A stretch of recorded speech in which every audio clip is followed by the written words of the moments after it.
Marks মানে নতুন আরেকটি ভিডিওতে আপনাদের সবাইকে স্বাগতম। আজকে আমরা দেখব কিভাবে সার্টিফিকেট অ্যাপোস্টাইল করতে হয়। তো প্রথমে আমরা ব্রাউজারে লিখব মাই.গভ বিডি, লিখলে আমাদের এই ওয়েবসাইটটা চলে আসবে। দেন আমরা এখানে ক্লিক করলে আমাদের এখানে লগ ইন অপশন পাবো, দপ্তরি লগ ইন পাবো, রেজিস্ট্রেশন পাবো। যারা হচ্ছে রেজিস্ট্রেশন করেনি তারা রেজিস্ট্রেশন করে নেবেন। সো এখানে আপনার নাম, মোবাইল নাম্বার, রেজিস্ট্রেশন করুন চাপ দিলে আপনার ওটিপি চলে যাবে। দেন পাসওয়ার্ড সেট করার অপশন পাবেন, ওখান থেকে পাসওয়ার্ড সেট করে নেবেন। এরপর আপনাকে কি করতে হবে, আবার পুনরায় এখানে আসতে হবে। এখানে এসে নাগরিক লগ ইনে চাপ দিবেন। দেন হচ্ছে আপনার হচ্ছে মোবাইল নাম্বার এবং পাসওয়ার্ড সেট করে দিলে আপনি এখানে সুন্দর মতো লগ ইন করে নিতে পারবেন।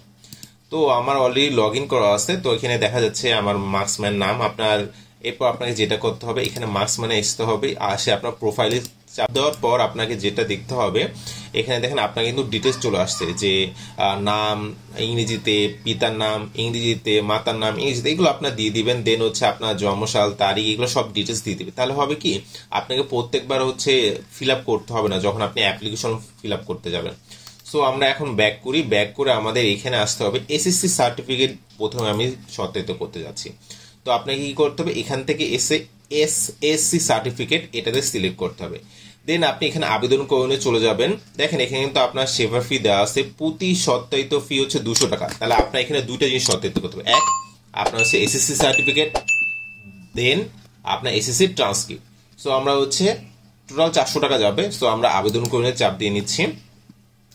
এখানে আপনাকে কিন্তু দপ্তর কোনো চেঞ্জ করতে হচ্ছে না, সংস্থা কোনো চেঞ্জ করতে হবে। শুধুমাত্র যেটা চেঞ্জ করতে হবে, আপনার বোর্ডটা সিলেক্ট করতে হবে। ধরে নিচ্ছি আমি ঢাকা বোর্ডে, সো আমি ঢাকা বোর্ড সিলেক্ট করে নিচ্ছি। দেন এখানে এসে কি করতে হবে, সবিনয়ের আবেদন যে আপনার শিক্ষা বোর্ডের অধীনে কত সালে, হ্যাঁ আমি ধরে নিচ্ছি আমি 2020 সালের এসএসসি পরীক্ষার্থী পাস করছে, হ্যাঁ পাস করছেন যে সালটা, ওইটা আপনাকে লিখতে হবে। দেন আমি যেহেতু বলছি আপনার যদি সবকিছু লেখা থাকে তাহলে আপনার কিন্তু কষ্ট করে লিখতে হবে না। এখানে দেখেন আমার অলরেডি সবকিছু চলে আসছে, কিন্তু এখানে এসে যেটা করতে হবে, আপনার রেজিস্ট্রেশন নাম্বার টাইপ করতে হবে। ধরে নিচ্ছি আমার রেজিস্ট্রেশন নাম্বার এটা, এবং রোল নাম্বার ধরে নিচ্ছি এটা আমার, হ্যাঁ। এবার পাশের সন আমি যেটা বলছি 2020 বলছি, মনে হয় উপরে একটু দেখে নিই 2020। তো আমি এখানে গেলাম 2020। এবার শিক্ষা বোর্ড আমি বলছি একটু আগে ঢাকা বোর্ড আমি ওখানে সিলেক্ট করছি। তো ঢাকা বোর্ড এসএসসি যেহেতু আমার, সেক্ষেত্রে এসএসসি সিলেক্ট করতেছি। আপনার জিপিএ আপনি ধরেন আপনি আউট অফ 5 লিখছেন, আচ্ছা ধরেন আউট অফ 5 না, আপনি আউট অফ 4, যারা হচ্ছে 5 এর নিচে পেয়েছে তারা আবার ডিমোটিভেট হয়ে যেতে পারে। সো এটাই দিলাম, আউট অফ 5 4 পেয়ে যাচ্ছেন। আর পাসপোর্ট নাম্বার এগুলো দেওয়া দরকার নেই। আপনার ইমেল অ্যাড্রেসটা আপনি দিয়ে দিতে হবে। ধরেন আপনার ইমেল অ্যাড্রেস নাম হচ্ছে marksman@gmail.com, হ্যাঁ। এরপর হচ্ছে আপনার এসএসসি সার্টিফিকেট আর ট্রান্সক্রিপ্ট দুইটাই আমি যেহেতু সত্যায়িত করতে হবে, সো এই দুইটা সিলেক্ট করে দিতে হবে। আমার এখানে টোটাল 400 টাকা দেখায় দিচ্ছে। এই যে আপনার পেমেন্ট করুন অপশনে যাওয়ার আগে আপনাকে কি করতে হবে, এখানে যে সার্টিফিকেট গুলো আছে এগুলো আপলোড করতে হবে। সো আমরা এখানে আপলোড করে দিচ্ছি সুন্দর মতো। এই যে একটা এসএসসি সার্টিফিকেট, দেন এই যে এসএসসি আমার ট্রান্সক্রিপ্ট আপলোড করে দিলাম। এখন আমি পেমেন্ট করুন অপশনে যদি চলে যাই, দেখেন আমার কিন্তু পুরো ডিটেলসটা দেখাচ্ছে। দেন আপনি কি করবেন, পেমেন্ট করুনে চলে যাবেন। দেখেন এখানে আপনি কি করতে পারেন, চাইলে আপনি Sonali bank, card, mobile banking, internet banking, যেটা ইচ্ছে সেটা সিলেক্ট করেন। আমাদের নর্মালি সবার কাছে মোবাইল ব্যাংকিং অ্যাভেলেবেল থাকে। তো আমি এখানে নগদ, বিকাশ, রকেট, উপায়, টিকা, যা মন চায় আপনি সেটা সিলেক্ট করেন। সিলেক্ট করে আপনি শুধুমাত্র চলে যাবেন। এখানে দেখেন আপনার কিন্তু 4.8 পয়সা ফি আসতেছে। তো আপনি কনফার্মে চলে গেলে আপনার এখানে মোবাইল নাম্বার চলে আসবে। ধরেন আমি এখানে লিখে দিচ্ছি, মোবাইল নাম্বার লিখলে আপনি প্রসিডে যাবেন। দেন আপনার এখানে, আচ্ছা সরি আমার এটা তো এখন নাই, সো আপনার এখানে বাকি ডিটেলস গুলো আপনি পেয়ে যাবেন। সো এটা আপনি দেন হচ্ছে সাবমিট, মানে পেমেন্ট করলে আপনার এরকম আসবে যে এখানে আপনি দেখবেন যে সংরক্ষণ করা হয়েছে। একটু পর দেখবেন যে আপনার লেখা আসবে যে আপনার পেমেন্ট ডান হয়ে গেছে। সো পেমেন্ট ডান হলে আপনাকে হচ্ছে একটু পর তার 5 থেকে 10 মিনিট সর্বোচ্চ নিবে। 5 থেকে 10 মিনিট পর লেখাবে যে হচ্ছে বা হচ্ছে একদিনও লাগতে পারে অনেকে, যে লেখা আসবে যে অ্যাপ্লিকেশনটা হচ্ছে ট্রান্সফার করা হয়েছে, হ্যাঁ। সো এটা আপনি ট্রেস করতে পারবেন। আপনার যেহেতু আপনি এসএসসি, সেই ক্ষেত্রে আপনার হচ্ছে ঢাকা বোর্ড যাবে, ঢাকার যেহেতু সিলেক্ট করছি ঢাকা বোর্ড যাবে।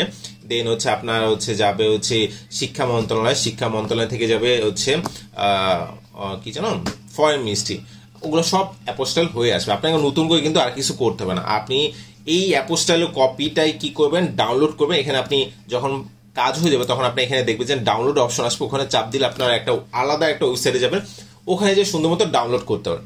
ওই ডাউনলোডটা কি করবেন, মেইন সার্টিফিকেট ক্ষেত্রে মেইন সার্টিফিকেটের পরের পেজে অ্যাড করে দিবেন, মানে ফার্স্টে আসবে এসএসসি সার্টিফিকেট, দেন এসএসসি ট্রান্সক্রিপ্ট, দেন অ্যাপোস্টাল ফর্মটা।